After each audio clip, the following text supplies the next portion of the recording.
Today I will show you how to block an email address in Gmail, and if you find this video helpful, please don't forget to like and subscribe. Now the first thing I want you to do is sign into your Gmail account. Once that's done, come to search mail and search for the email address that you want to block. Once you click on search, it's going to pop out with emails that the email address has sent to you.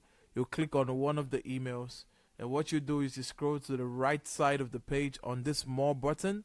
You're going to click that and you're going to click on block.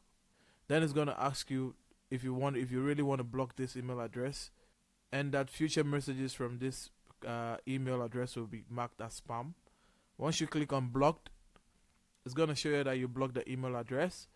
Now for you to verify if the email address is really blocked, I want you to come to settings and you're going to click on see all settings. Then from here you're going to come to filters and blocked addresses, and down here you're going to see the email addresses that you've blocked, and it's gonna pop up there. Now that's how you block an email address in Gmail. If you find this video helpful, please don't forget to like and subscribe. Until the next one, see ya.